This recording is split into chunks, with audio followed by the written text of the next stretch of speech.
First at 5. From the University of Florida's College of Journalism and Communications, you're watching WUFT News. In the coming hour, Florida could see its second execution since 2019. Louis Gaskin, dubbed the Ninja Killer, expected to soon be taking his final breaths. We'll tell you later how we got here. But first, a string of shootings in Gainesville continues. 2 suspects were arrested and charged with 1 count of attempted murder over a shooting on 23rd Avenue overnight. Police say this is connected to a drive-by shooting that took place on Monday night, where 20 shots were fired at a young male. This comes after 2 unrelated shootings occurred downtown Monday morning, with one on Main Street and the other on West University Avenue. All victims suffered non-life-threatening injuries. And in Louisville, NBC's Morgan Chesky shows us dramatic police body cam footage authorities released from the mass shooting at a bank, where the gunman can be seen ambushing officers. He tells us the shooter's parents are now speaking out about their son's mental health issues. As Governor DeSantis seemingly prepares to enter the presidential race, his actions against Disney are turning heads, even on his own side of the aisle. We'll tell you all about that and another presidential candidate after the break. Now, of course, those snowfall delays won't impact us here in Florida, but weather is definitely a factor in making those Thanksgiving Day travel plans. That brings us to our very own Dara Getter with the weather forecast. Dara, when are you planning on getting on the road, and do you think this overcast weather outside should be of concern of drivers? Well, I won't be getting on the road until tomorrow morning, but I don't think this overcast is anything to be concerned about. You could soon see significant changes to one of Gainesville's most notorious intersections. The Florida Department of Transportation plans to add a median to the intersection at Northwest 39th Avenue and 13th Street. Just recently, a 26-year-old motorcyclist was hit at the intersection by a white sedan. We've actually got some late-breaking news just now. A vehicle traveling behind a Marion County school bus hit the bus while the bus was stopped to unload students. 16 students were on the bus. There were no injuries. The driver is charged with careless driving. The prediction is that holiday sales will be up 6 to 8% over last year. But first, the countdown is on for the 2022 Macy's Thanksgiving Day Parade. Let's take a look at a few of Thursday's performers rehearsing in front of Macy's Herald Square, the final destination of the 2.5-mile parade path. This year's parade, the 96th annual, will feature 10 performance groups, 16 giant character balloons, 28 floats, 40 novelty and heritage inflatables, 12 marching bands, 700 clowns, and of course, Santa Claus. Dara, I've seen the wind ruin more than a few of those Macy's parade balloons in my life. Do you usually watch the parade? I do. I get up early every year to watch it. How about you? Yeah, me too. I also love going for walks with my family on Thanksgiving Day. That's one of my plans. Do you think the weather will hold up for that? I think we're going to be seeing a dry Thanksgiving. And it may not have been the one we're all waiting for, but SpaceX is still pushing ahead with launches. 3, 2, 1, 0. Liftoff. A SpaceX Falcon 9 rocket lifted off from Cape Canaveral Space Force Station in Florida this morning. Welcome back. As we come on the air, UF Senior Vice President and CFO Chris Cowan is departing his position. After 30 years as an investment banker, he came to UF to manage the property's portfolio. He's heading to a similar position at Cornell. And an Alachua County student is headed to the Scripps National Spelling Bee after winning a regional competition. Welcome back. A new challenger approaches for the presidency, and he comes from the president's own party. Robert F. Kennedy Jr. formally announced his 2024 run today at Boston Park Plaza. Nephew of the late former President John F. Kennedy, RFK currently works as an environmental attorney. Kennedy is also the founder of Children's Health Defense, an anti-vaccination nonprofit group. 2020 Democratic candidate Marianne Williamson is also in the race. And on the other side of the aisle, Donald Trump has a new line of attack against Ron DeSantis as the governor battles with the Walt Disney Corporation. The Republican-controlled state legislature, which will advance a bill aimed at allowing a state takeover of Disney-controlled land. Ryan Chamberlain won that special election for the Republican primary in his bid to represent Marion County in the Florida House. The 48-year-old Bellevue resident beat out 4 other GOP candidates, winning nearly 36% of the votes. That's about it for sports, but our co-anchor Misty made it onto Barstool Sports. I can't tell if I'm excited or scared to watch this. I really have to see it. Let's play it. What colleges do you ladies go to? We go to the University of Florida. What are taxes? Taxes are, you know what? That's too much. Well, in her defense, Jacob did really do her dirty there, but she could have just said she's from FSU, and that probably would have worked, right? If you've been struggling to afford your insulin or even skimping on it, you're finally getting a break. Drug maker Eli Lilly will now cap the cost at $35 a month. Basically, everyone, even the uninsured, will get the price cap recently passed for Medicare patients. The American Diabetes Association applauded the move, saying other manufacturers should do the same. And UF Health is joining a national effort to improve patients' outcomes. Well, Elena, you know what they say, everything's always bigger in Texas, and that's exactly what SpaceX went for as they attempted to launch the most powerful rocket ever. We'll get you the sights and sounds from the historic moment when First at 5 returns. Stay with us. The pledge includes promising to uphold principles in their gardening, including efficient watering and attracting wildlife. It seems like it's finally getting nice outside for gardening. Absolutely, but I feel like it might be a little bit hot to garden out in there in this heat. Julia, can you give us one last look at the weather? Well, Ashley, Emily, make sure to water your plants as we are seeing a drought in most of Florida, especially around Fort Myers and Naples and around Gainesville as well. Welcome back. The SpaceX launch of the most powerful rocket ever built successfully lifted off, but met a premature conclusion. Take a look. Was icing on the cake.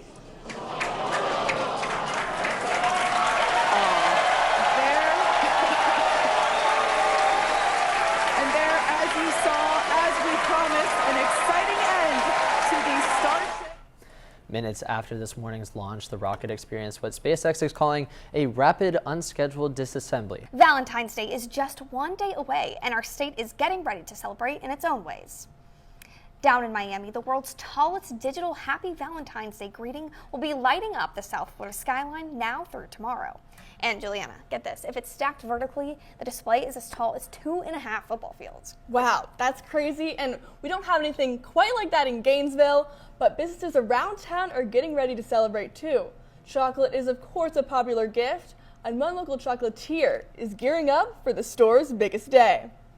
Nationwide, Americans purchase around 58 million pounds of chocolate each Valentine's Day. Thanks, Bradley. Speaking of sports, I think we got one last story for today. I'm ready for this one. That's right, Misty. Parrots invaded a college women's softball game right here in Florida. Here's the story as only CNN's Jeannie Moose could tell it. New York. I'm sorry, that's just too good. I've definitely seen plenty of rain delays at games, but a parrot delay? That's a new one. Speaking of rain, Julia, before we go, can we get one last look at the weather? Well, you know, I've never forecast a parrot delay before, but I do have your evening forecast for you. Temperatures dip into the 50s tonight. And South Florida continues to experience severe weather. Here in this cell phone video, you can see a water spout in the distance off the Florida Keys, visible from the beach in Isla Mirada.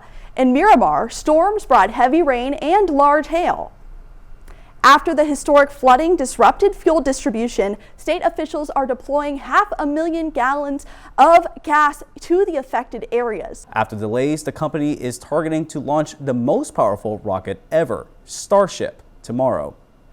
The odds aren't looking good on that launch tomorrow, however, but SpaceX CEO Elon Musk says the team is working around the clock.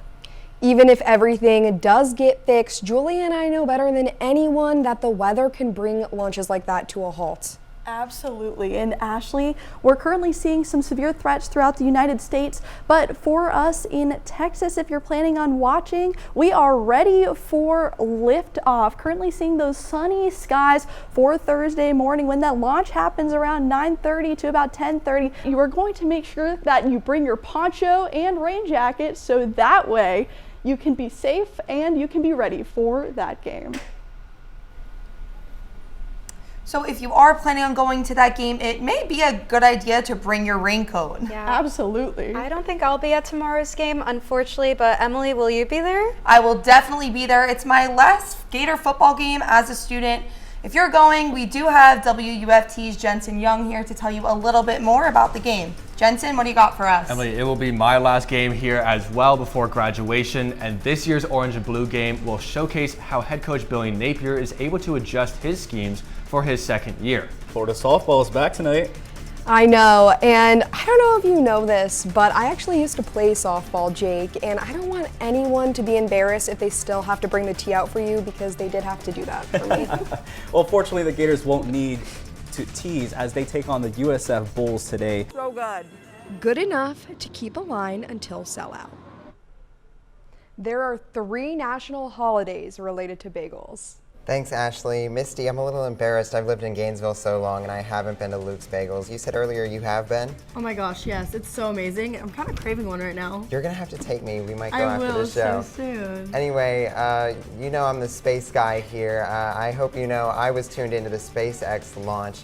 Coming up after the break, we'll be telling you all about the Crew 6 mission that went up just overnight after its second launch attempt. Stay tuned. The season of love prevails. Kennedy, with all the flowers and perfume I'm going to be receiving tomorrow, I know my allergies are going to be acting up. I know, right? It's so kind of a big deal. Yeah, kind of a big deal. I have been using my Zyrtec recently.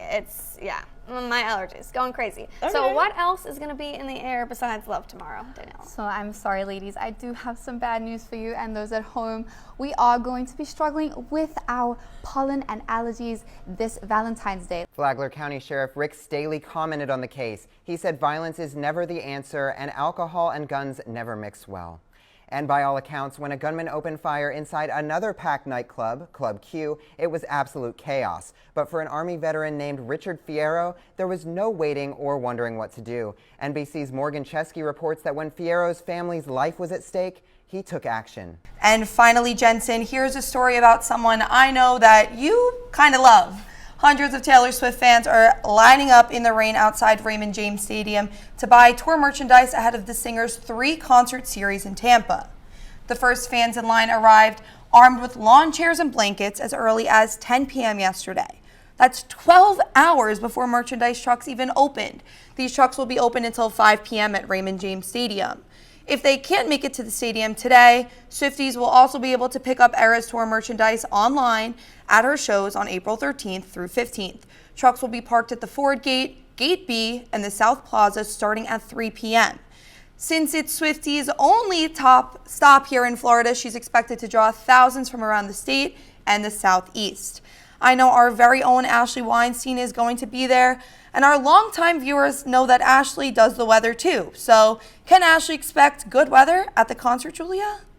Well, Ashley is in luck. Take a look at our forecast. We are out of the woods on Friday, going to see those showers start to leave our area. A gorgeous Saturday, and make sure to shake off any showers that you have coming your way as you walk into the stadium. Thank you for that, Chris. And now, I don't know much about sports at all, but LeBron's record seems pretty legit. What can you tell me about it? Yeah, honestly, when anything lasts for 40 years, I think people are going to go crazy. They're going to want to be a part of that moment and honestly keep a part of that moment. Definitely. Well, there's actually another piece of sports history that's up for grabs, if you want to call it that, and if you're willing to pay up. Someone is auctioning off a bottle of sand. Yes, sand, from the exact spot where NFL legend Tom Brady made his retirement video. And one of Universal Orlando's longest running attractions will be shutting its doors next month.